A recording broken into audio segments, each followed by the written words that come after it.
شام میں بشار الاسد کی حکومت کیوں ختم ہوئی؟ اس کی 3 بڑی وجوہات ہیں۔ پہلی اور سب سے بڑی وجہ گیس پائپ لائن ہے۔ روس دنیا میں قدرتی گیس پیدا کرنے والا دوسرا بڑا ملک ہے۔ یہ ہر سال 586 بلین کیوبک میٹر گیس پیدا کرتا ہے، جس کا 49% حصہ یورپ خرید لیتا ہے۔ روسی گیس پائپ لائن کے ذریعے ترکی جاتی ہے اور پھر وہاں سے یورپ۔ آج سے 30 سال قبل قطر میں گیس کا بڑا ذخیرہ دریافت ہو گیا، جس کے بعد قطر دنیا میں گیس پیدا کرنے والا 6واں بڑا ملک بن گیا۔ یہ سالانہ 181 بلین کیوبک میٹر گیس پیدا کرتا ہے۔ قطر 27 لاکھ آبادی کا چھوٹا سا ملک ہے۔ گیس اس کی ضرورت سے 1000 گنا زیادہ ہے، لہٰذا اس کے پاس فروخت کے علاوہ کوئی آپشن نہیں، اور اس کا قریبی ترین خریدار یورپ ہے۔ دوسری طرف یورپ روس کی بلیک میلنگ سے تنگ تھا۔ اس نے سعودی عرب اور امریکہ کی مدد سے قطر سے گیس پائپ لائن یورپ لانے کا فیصلہ کر لیا۔ اس سے یہ روس کی مسلسل بلیک میلنگ سے بھی آزاد ہو جاتا اور گیس کی قیمت بھی کم ہو جاتی۔ پائپ لائن قطر سے سعودی عرب، اردن اور شام سے ترکی پہنچنی تھی، اور وہاں سے اس نے یورپ کی لائن کے ساتھ مل جانا تھا۔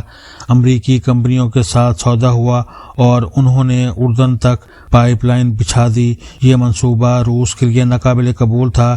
اس نے بشار الاسد کو اشارہ کیا اور اس نے پائپ لائن شام سے گزارنے سے انکار کر دیا۔ قطر، سعودی عرب اور امریکہ بشار الاسد سے ناراض ہو گئے، اور ان تینوں نے مل کر 2011 میں داعش اور القاعدہ کو شام میں گھسا دیا۔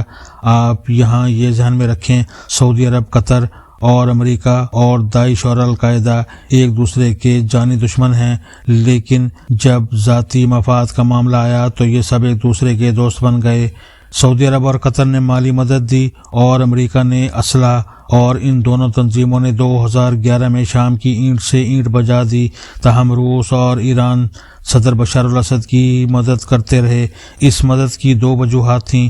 روس ہر صورت پائپ لائن روکنا چاہتا تھا اور یہ کام بشار الاسد کے بغیر ممکن نہیں تھا، جبکہ ایران شیعہ ہونے اور حزب اللہ کی معاونت کی وجہ سے بشار الاسد کی سپورٹ کر رہا تھا۔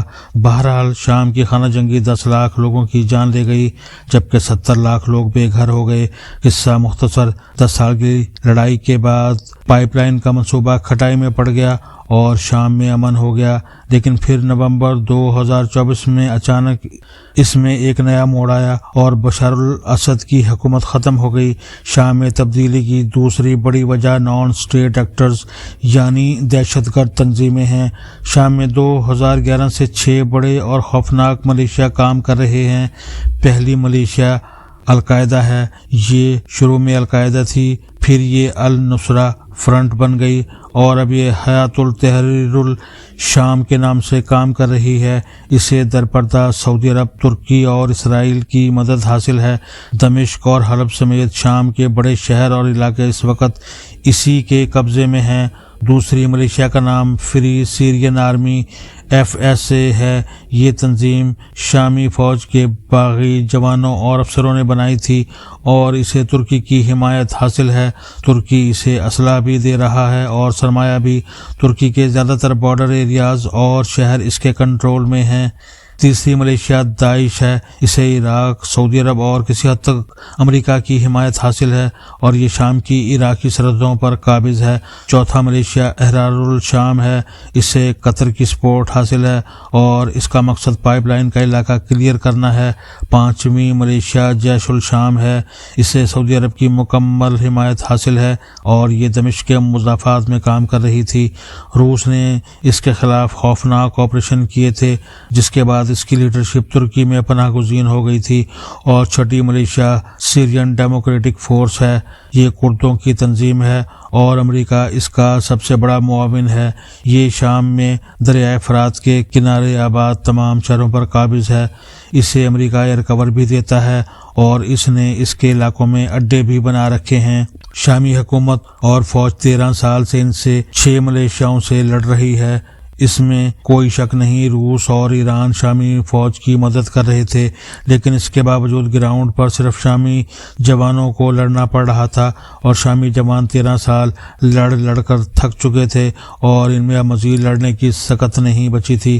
آپ یہاں یہ بھی یاد رکھیں ہماری پاکستانی فوج کے ساتھ بھی یہی ہو رہا ہے۔ ہماری فوج بھی 2007 سے مسلسل ملک کے اندر اور باہر لڑ رہی ہے اور ہمارے دشمن اسی جنگ کے ذریعے اسے بھی شامی فوج کی طرح تھکا دینا چاہتے ہیں۔ لہٰذا ہم نے اب یہ فیصلہ کرنا ہے ہم نے شام بننا ہے یا پھر متحد اور آزاد رہنا ہے۔ شام کی تباہی کی تیسری بڑی وجہ اسرائیل تھا۔ اسرائیل کو حماس اور حزب اللہ نے بے دست و پا کر رکھا تھا۔ حزب اللہ شیعہ مسلمانوں کی تنظیم ہے، لیکن وقت گزرنے کے ساتھ ساتھ اس میں سنی، دروز اور عیسائی بھی شامل ہو گئے ہیں، لہٰذا یہ کثیر المذہبی جماعت بن چکی ہے۔ اس کے پاس لبنان کی زمین، ایران کی نظریاتی اور جسمانی سپورٹ اور روس کی ٹیکنالوجی اور اسلحہ ہے، اور اسے یہ ساری سہولتیں شام کے ذریعے ملتی ہیں۔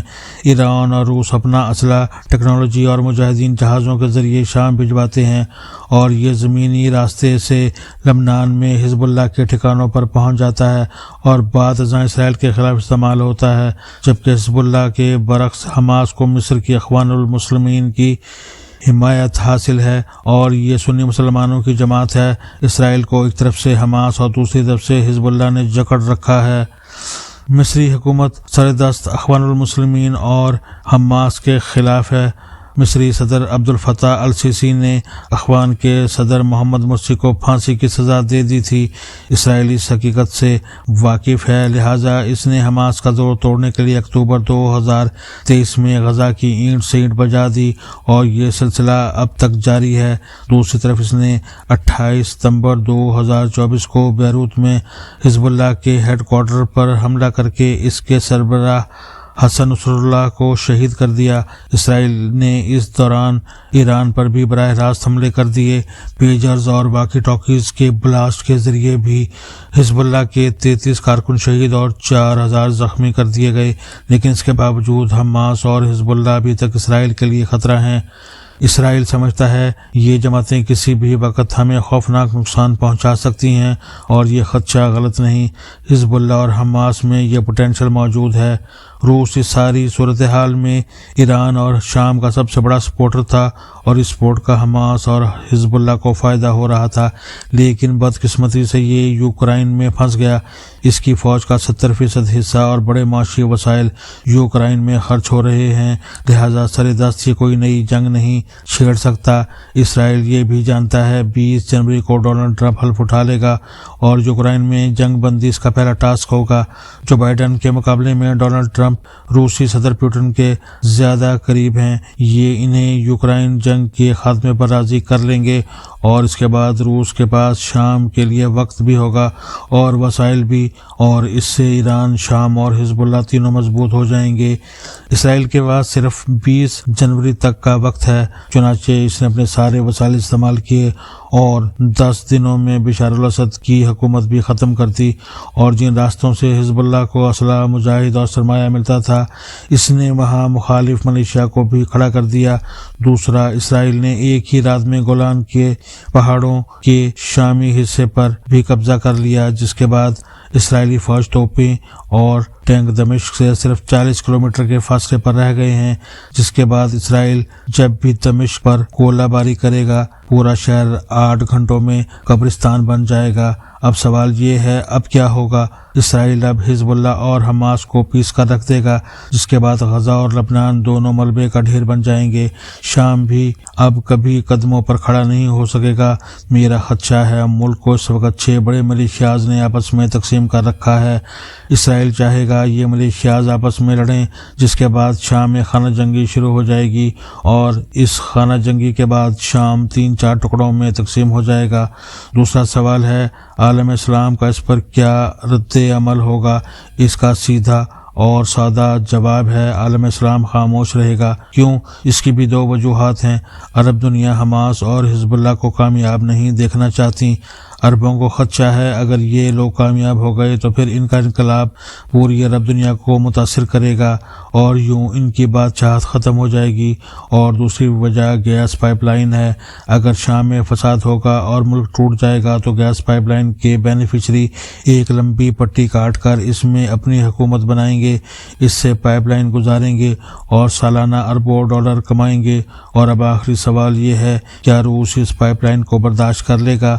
میرا خیال ہے یوکرائن وار نے اسے تھکا دیا ہے، لہٰذا یہ چند برس خاموش بیٹھے گا اور اس کی خاموشی سے شام کی رات گہری ہوتی چلی جائے گی۔ تاہم مجھے خطرہ ہے اسرائیل کہیں 20 جنوری سے پہلے ایران پر بھی حملہ نہ کر دے، اور اگر ایسا ہو گیا تو پھر تیسری عالمی جنگ دور نہیں رہے گی۔